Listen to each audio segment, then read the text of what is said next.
Le Seigneur soit avec vous. Évangile de Jésus-Christ selon saint Luc.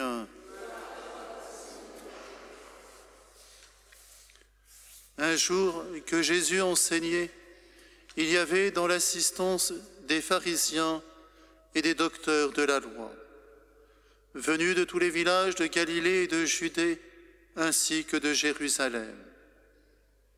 Et la puissance du Seigneur était à l'œuvre pour lui faire opérer des guérisons. Arrivent des gens, portant sur une civière un homme qui était paralysé. Ils cherchaient à le faire entrer pour le placer devant Jésus. Mais ne voyant pas comment faire à cause de la foule, ils montèrent sur le toit et, en écartant les tuiles, ils le firent descendre avec sa civière en plein milieu devant Jésus.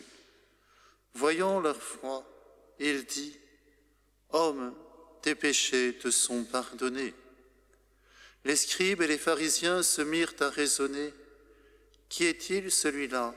Il dit des blasphèmes. Qui donc peut pardonner les péchés, sinon Dieu seul ?» Mais Jésus, saisissant leurs pensées, leur répondit : « Pourquoi ces pensées dans vos cœurs ? Qu'est-ce qui est le plus facile ? Dire tes péchés te sont pardonnés, ou dire lève-toi et marche ?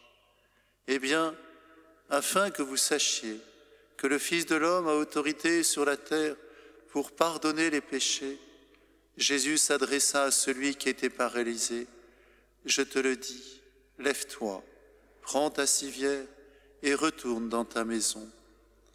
À l'instant même, celui-ci se releva devant eux.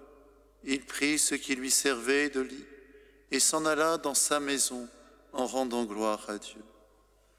Tous furent saisis de stupeur et ils rendaient gloire à Dieu. Remplis de crainte, ils disaient : « Nous avons vu des choses extraordinaires aujourd'hui. » Acclamons la parole de Dieu. Louange à toi, Seigneur.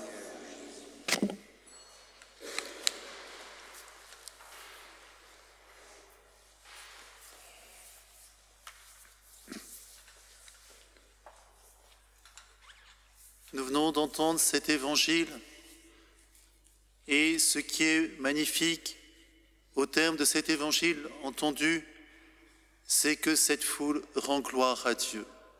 Rend gloire à Dieu, pourquoi ? Bien sûr, parce que pour l'œuvre qui a été faite par Jésus, d'accomplir ce miracle, ce double miracle, de pardonner les péchés et de rendre à cet homme la capacité de se mouvoir, de pouvoir marcher, de pouvoir porter son brancard devant les autres pour signifier qu'il était guéri. Et la liturgie nous donne ces textes durant le temps de l'Avent, peut-être justement pour réapprendre à nous émerveiller devant l'œuvre de Dieu. Et s'il y a une œuvre de Dieu qui est extraordinaire, c'est bien sûr son chef-d'œuvre qui n'est autre que la Vierge Marie, et dont nous allons célébrer ce mystère qui est dans son être profond, dans son être propre, qu'elle est immaculée. Dieu lui a donné cette grâce en vue de justement d'accueillir son Fils bien-aimé. Et comme le dit le « Je vous salue Marie », comme l'ange le dit à la Vierge Marie, « Je te salue Marie, comblée de grâce ». Marie est comblée de grâce, et parmi ces grâces, c'est pour ça qu'il y a des litanies de la Vierge Marie, c'est pour ça qu'il y a quantité de messes qui sont célébrées l'honneur de la Vierge Marie sous un vocable particulier, Marie, petite servante du Seigneur. Oui, c'est une expression, c'est une qualité de la Vierge Marie que j'aime beaucoup, parce qu'elle nous apprend justement à découvrir quelle est notre véritable place, qui n'est pas un dénigrement de soi-même, mais au contraire, permettre à Dieu de réaliser son œuvre en chacun d'entre nous. Et c'est ce qui se passe pour la Vierge Marie. Lorsque l'ange lui dit qu'elle sera mère du Fils de Jésus, le Fils du Très-Haut, qu'il me soit fait selon ta parole, je ne suis que l'humble servante du Seigneur. Oui, Marie est servante du Seigneur, Mais de quel service a-t-elle accompli? Le premier service, bien sûr, que nous connaissons, c'est d'accueillir en elle, justement, le Verbe de Dieu. Et comme dit saint Augustin, avant de le concevoir dans sa chair, elle l'a d'abord conçu dans sa foi.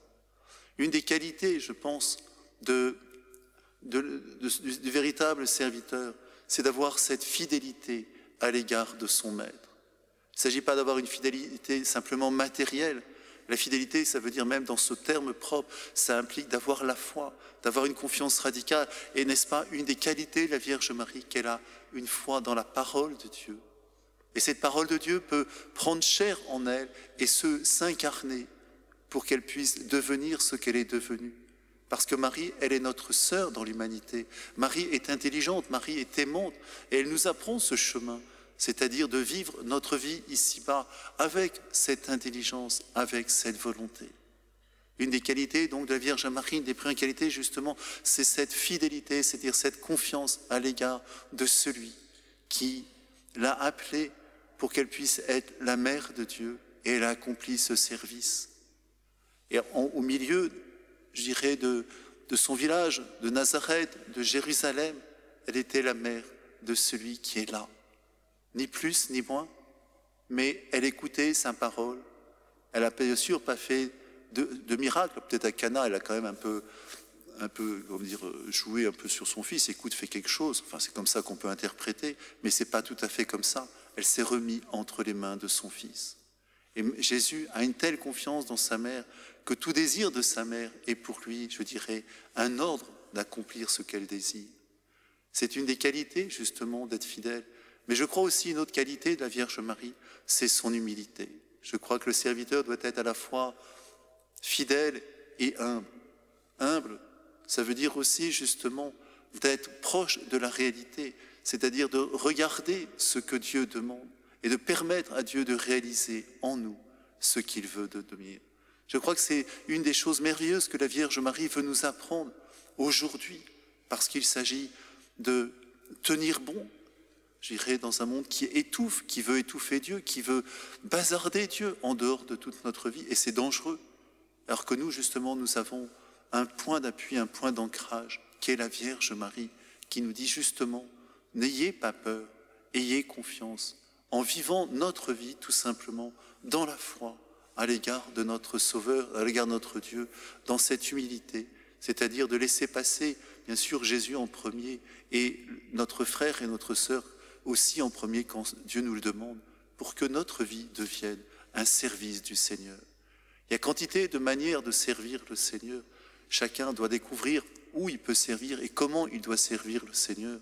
Mais justement, redécouvrir Marie comme servante du Seigneur, c'est découvrir aussi en nous cette capacité, ce don que Dieu nous a fait, d'être à son image et à sa ressemblance, et que notre vie, justement, eh bien, elle prend tout son sens et tout dans sa valeur, lorsque la grâce de Dieu peut s'accomplir en nous, comme elle s'est accomplie dans la Vierge Marie. Et je pense que le service qu'elle nous apprend, c'est justement de nous laisser faire par la grâce de Dieu, et en mettant toute notre intelligence, toute notre bonne volonté. Vierge Marie, ce n'était pas quelqu'un que Dieu manipulait comme ça, pas du tout. Il ne la manipulait pas, il l'aimait, et donc lui offrait. Et Marie, dans cet amour qu'elle avait pour son Dieu, qu'elle avait pour son Fils, elle mettait toute son intelligence à faire, à accomplir cette volonté. Eh bien, demandons cette grâce à Marie, d'accomplir ce service tout simple à travers notre vie. Marie n'a pas, je dirais, n'a pas fait des choses extraordinaires du point de vue, du point de vue visibilité, non. Elle était cachée comme son fils à Nazareth, mais elle était aux yeux de Dieu, ce foyer ardent de lumière qui a pu briller sur le monde parce qu'elle était la mère de Dieu, mais surtout qu'en elle, la grâce de Dieu a pu prendre tout son essor, toute sa plénitude. Eh bien, demandons à la Vierge Marie de nous apprendre à servir le Seigneur en vérité, avec ce que nous sommes, notre intelligence, notre bonne volonté, notre humilité, et mettons toute notre foi dans le Christ. C'est ce que Marie nous demande. Amen.